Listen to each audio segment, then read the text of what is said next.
Yo everybody, what's going on? This is Keegan from Kman Reviews bringing you the next episode of Review Recall. This will cover as many albums that I could listen to that were released in May, plus also a few from earlier in the year as well. I have no doubt in my mind this is going to be a pretty long video, so I will skip the prologue. Let's just dive in. I feel like I get a better sense of who Cochise is as an artist outside of the obvious Cardi imitation on this record, so I do like this one more than The Inspection, but I know this guy can put out something truly excellent in my eyes, so I'm gonna keep my fingers crossed at the improvement here and hope it goes up. This is cool. I just kind of expected this to be a pop-punk album that they typically do, but this took cues from various shades of the scene, like different styles of metal and some straight-up more classic rock and roll. I think it lacks a bit of focus and cohesion, but it was a very nice record all around. Ooh, this is actually way nicer than I thought it was. Love the more sincere side of Summer. Even if the tracks aren't all that memorable on their own, this is probably some of the most I've enjoyed her music ever, so yeah, I'll take this. I thought this was fine. I tend to be fonder towards this emo style of pop rap more so than others, and it works in some occasions, but some of the earlier cuts on this record go a bit far for my liking. Other than that, I still enjoyed it well enough, but I'd honestly take a plethora of records before this one. I really do think Russ needs features for his music. By himself, he is one of the most uninteresting rappers, especially with this samey style of production. Not crazy about this one like I was with Chomp 2. Is it pretty? Sure, you can say that. Is it all that interesting? Not really, no.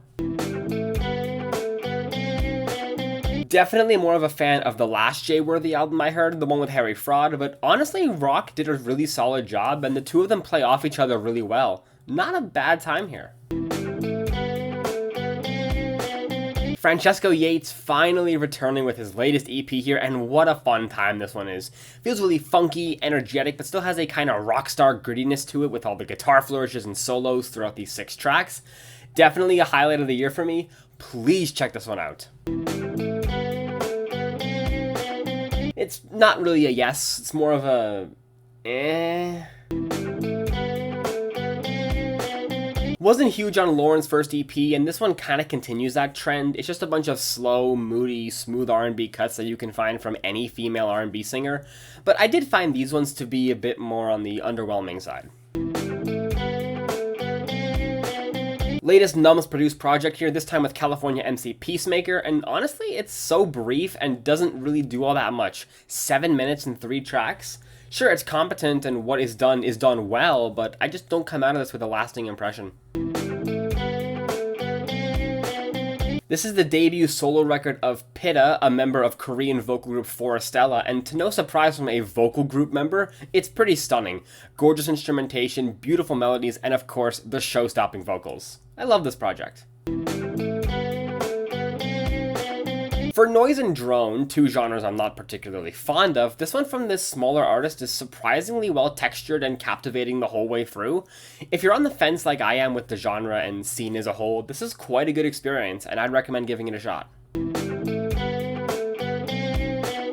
As much as I was a fan of High Road's return to roots style for Kesha, Gag Order here is pretty much a complete 180, bearing her soul, her guts, her honest feelings, and while I may be more of a fan of the sickly sweet direction its predecessor went in, fuck, I love records like these.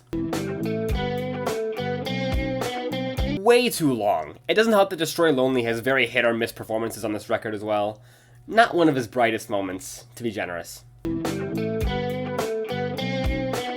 I think it's one of his best written albums in years, but as a pop fan, it does feel extremely muted and mellow. Part of that could be attributed to Aaron Dessner, the National, who produced the record, and to be honest, I just don't think he has that same lightning in a bottle chemistry with Ed that he did with Taylor Swift.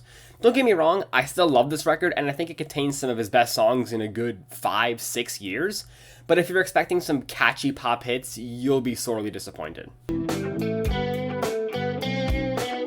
I haven't hadn't paid too much attention to JELEEL up until I heard about this record releasing and just decided to check it out of morbid curiosity, and boy am I glad I did, because this album is outstanding, taking the ever-popular Rage sound and really making it his own in a fun and certainly energetic fashion, arguably doing better than most of his contemporaries. If you're looking for something fresh in that scene, cannot recommend this enough. This is a neat little listen. Discovered this artist earlier in the year and checking out this latest record only to find a hearty dose of art rock, neo-psych. Not a standout for me in the year, but it's still a solid time nonetheless. This album started off so strong, but I feel like the general energy and honestly even the narrative started to deteriorate on the back end and just kind of became a bit generic around the last 3 to 4 tracks. It still managed to be one of the better underground hip-hop albums this year, in my opinion.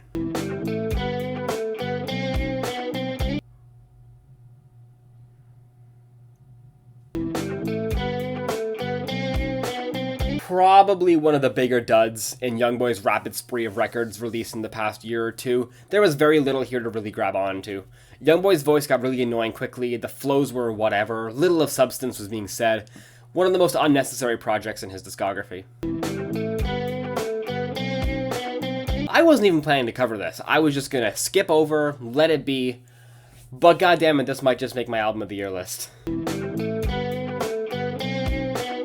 It's really cool of Flume to name a record after my exact feelings about that record. I don't know how he managed to do that, but kudos to him.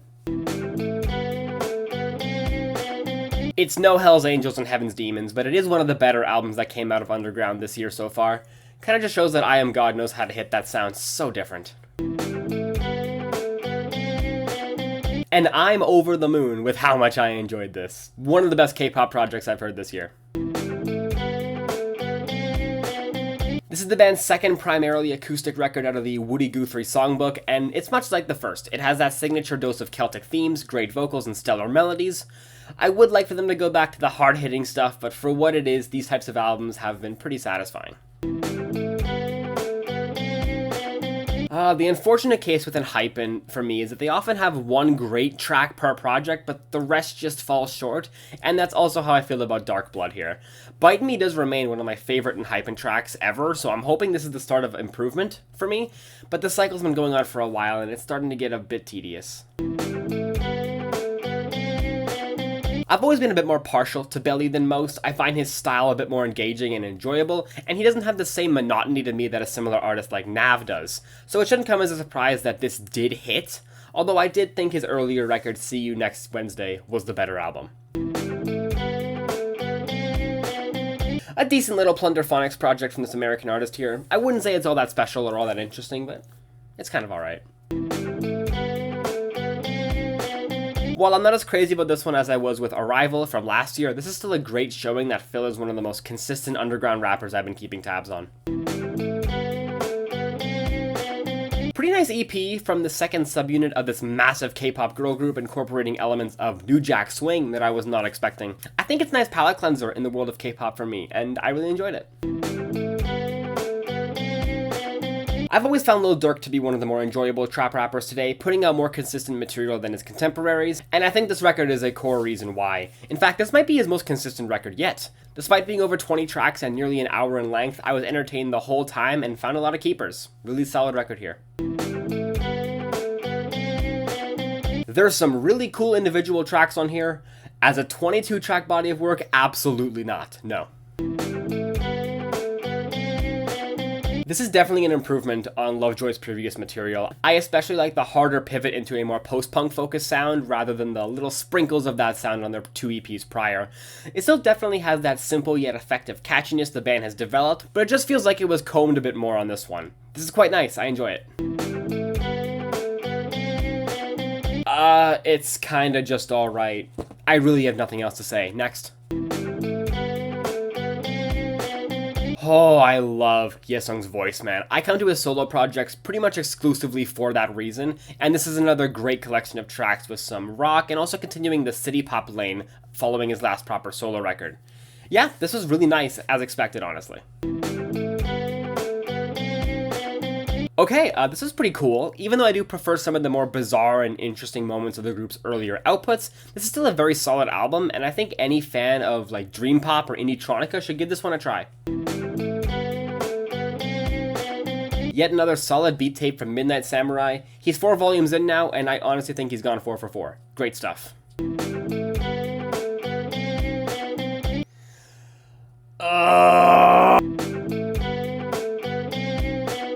Won't he do what? Make one of his weakest records yet? Because he sure did. I've heard better from Nash, to be honest. This one did feel a little bit on the forgettable side. Sure, it did have that same kind of angsty, emotional trademark that Nash's music has, but this one just felt okay at the end of the day. This is the first time I'm checking out Lil Durk in a full record since. This one fully produced by Skip the Kid, and I think it's very solid. I'm glad it's as short as it is. I don't know if Lil Durk has the tone for me to carry a full-length album, but there were some very solid moments here, especially on the first 2 tracks, and I'd recommend giving this a try.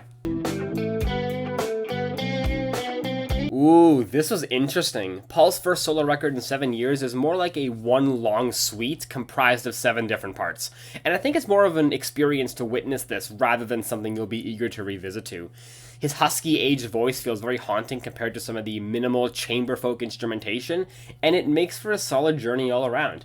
Even though I'm not fawning over it, I'm still giving it a recommendation. Yeah, it's just Kodak doing Kodak things, nothing interesting, you already know. I kind of started to stray away from this heavy metal scene a bit. I found it to get a bit too repetitive for my liking, and this debut Elegant Weapons album here fell under the same umbrella for me. This one's kind of just boring and standard, not too much of note. I think what this album did to me, above all else, is show that more R&B and hip-hop artists should try their hand at dance pop, because this is a fun time. Honestly, it's a pretty standard trap metal experience. Some of the vocals and lyrics are kind of cringe, but the instrumentation is solid enough that I can't hate it if I tried to. As a fan of Amine, this was a little bit disappointing. Production kind of carried, features also kind of carried, and I didn't really find any of the core verses on this record all that engaging or memorable. Yeah, album of the summer, this was not. Oh man, the used really fell off, huh?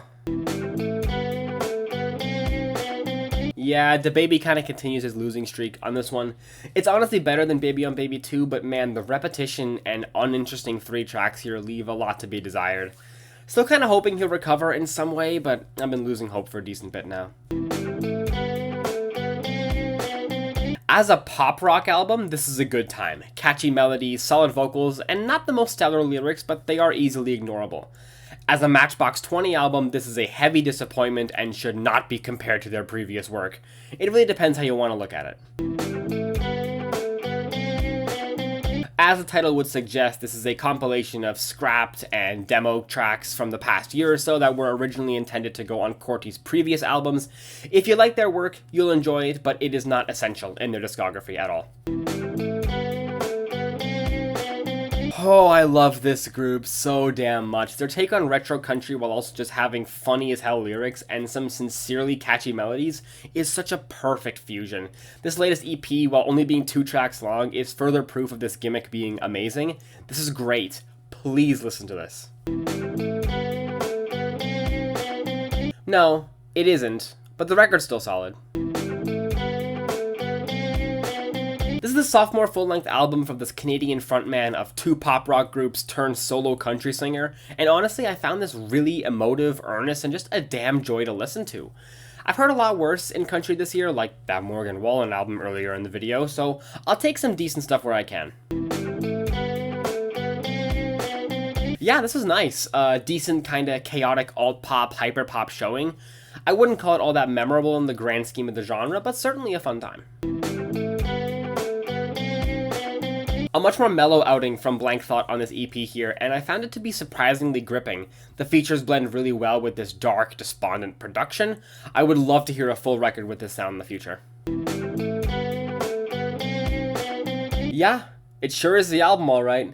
The album I will never return to. This is the second EP from this underground rapper from Minnesota. I wasn't head over heels for his first, and this kind of falls in the same vein. Mostly just the mixing and production don't click with me, and the lyrics and flows are solid, but aren't high enough to fully save it for me. It's a decent listen, but I do think his contemporaries are making more interesting music. Honestly, not as bad as I was expecting it to be given some of the samples and snippets I've heard here and there, but it's still nowhere near the best metal record I've heard this year. It was good, for sure, but honestly some of this kind of felt repetitive, like I was listening to the same few songs multiple times. Arlo's got a great voice and I like some of the writing on this, but I do wish the actual music was more interesting. Didn't stick out to me as much as I wanted it to.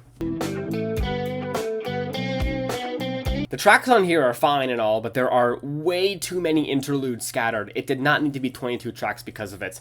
There are some solid songs in here on their own, but as a whole album, no way. I'm not all that familiar with the Lemon Twigs, but I might have to be because I really enjoyed this album. Nice blend of soft rock, pop rock with a little bit of a psychedelic edge. It's warm, it's enjoyable, certainly catchy. While it didn't retain my attention the entire way through, this is still a great record and deserves your attention. Check it out. Call it my general lack of experience with Casey, but I have no idea what he's going for with this. Some songs sound like The Weeknd, some songs sound like Lil Uzi Vert circa 2016. It's all still good, but I just don't get a sense of Casey the artist on this. Had no idea who Wade Wilson was prior to this video, so I figured I'd give him a listen here out of curiosity, and this hip-hop album has a solid bit of groove to it. Good energy, great instrumentals, varying timbres and tones. All around, great rap record here, give it a try. I've never been huge on G-Idle, even their hit singles have never been huge smashes for me, but Queen Card was a huge eye-opener, so I figured I might as well try out the corresponding EP, and this was such a fun listen. Great hits, great B-sides too.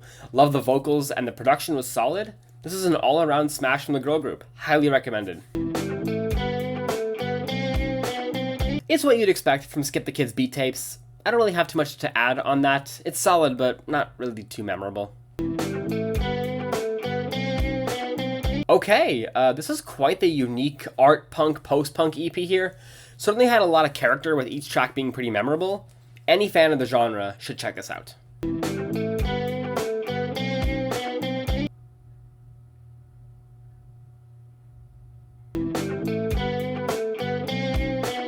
To the album's credit, I do think the songwriting and some of the melodies have improved between this and the debut. That being said, Lewis is still one of the most annoying singers to ever hit it big in pop music. So after Futuristic's brief tenure into the world of pop punk and pop rock and all that, he's now back releasing proper hip hop again. And while I did enjoy this in the same way I'd enjoy any other Futuristic record, it does have a bit of a problem to me that is in no fault of Futuristic himself. I just hate the trend nowadays in relatively popular music where songs are just getting shorter and shorter, and We Made It Here is an unfortunate victim of that plague. Some songs aren't even 2 minutes long. They're more like snippets, if anything. They are still solid though, but I do wish this record felt more fleshed out. If that were the case, I'd probably like it more. Probably one of the biggest surprises of the year for me checking out this American singer-songwriter and her debut full-length album. This was absolutely amazing. To really enjoy this album though, I feel like you have to look past her unpolished and loose way of singing. But once you're past that, there is a goldmine of simple yet ravaging lyrics and a plethora of melodies to discover. Definitely recommended, give this a listen. It's literally the exact same as Side A. If you heard Side A, you'll like Side B. It is fine, generally adequate, pleasantly inoffensive even. Yeah, it's alright. Did get a bit repetitive with the instrumentation and kind of started to wear on me with the last track, but there's a good bit here worth salvaging, I'd say. Yes, this is a definitive LE SSERAFIM project. Reworked versions of their oldest songs, extra tracks from earlier, and some new ones as well to make this feel like a great compilation. Try this one out. Highly recommended. Probably one of the more accessible Billy Woods records I've heard, but that's far from a bad thing. In fact, I enjoyed this one a good bit more than the last album, Church. I thought the flows were more engaging, production was more memorable, not as mind-melting as Ethiop's, but certainly another home run in an immaculate discography. This was a lot poppier than I was expecting, but I still really enjoyed it. Even though this is Gord's second posthumously released album, it sure doesn't feel like it, which I guess makes sense since I believe it was pretty much complete but shelved for some reason. Rest in peace, Gord, your work still amazes, even 6 years after death. Philip Neuf with yet another great instrumental showing here, a brief 14 minutes, don't have much else to say except for give it a listen. Modern Shaggy has always been a bit more hit or miss than I would like to admit, but this diving into soca themes on this latest EP of his is a little bit of a breath of fresh air. Not to mention the abundance of collaborators and featured artists on here make this rather diverse, interesting, and keep things moving pretty smoothly outside of a few less than stellar cuts. All in all, this is actually pretty nice. This is the project of bedroom pop, alt R&B singer Versace going back to his actual name and dropping this brief collection of simple, indie lo-fi pop with some extra acoustics and smooth harmonies. The whole thing flows extremely well together. It's almost like this 9-minute collage. It's actually quite a nice listen, and I'd recommend any fan of Versace to give this a listen. This is Estee Nack's debut album on Griselda Records, and it sure sounds like it, really having this signature Griselda formula just plastered everywhere on it, which makes a lot of sense when you understand that Westside Gunn is the executive producer of the album. Albums like this are so rock solid that if you're a fan of any aspect of the sound, you'll probably enjoy this to some capacity, and I do as well, but it just doesn't feel like anything beyond that.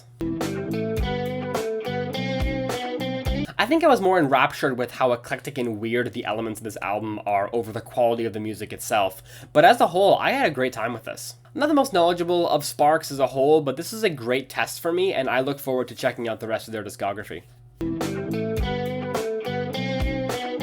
One of the more unremarkable things either artist has done, I just refuse to believe Octai's production and Acid Soldier's delivery don't meld, but this EP kind of makes me think otherwise. Honestly, it's a pretty standard country EP here. Nothing mind-blowing, but nothing outright repulsive. If you're not a fan, you won't like it. If you are, you will. It's as simple as that. And to finish off the video here, we got 4 EPs by Suicide Boys, so we're gonna go extra rapid fire on this. The spring one is basic Suicide Boys, but a little bit cloudier. The summer version is pretty much the exact same thing as spring, but a little bit better. The fall one is bland. The winter one is probably the most forgettable and the weakest of the bunch. Alrighty folks, and that is going to do it for this episode of Review Recall. Thank you all so much for watching. I really hope you enjoyed. If you did, make sure to like, comment, and subscribe, and go follow me on my social medias, and join the Discord server as well. All of those links will be in the description below. Thank you all so much for watching, and I'll see you in the next one. Peace.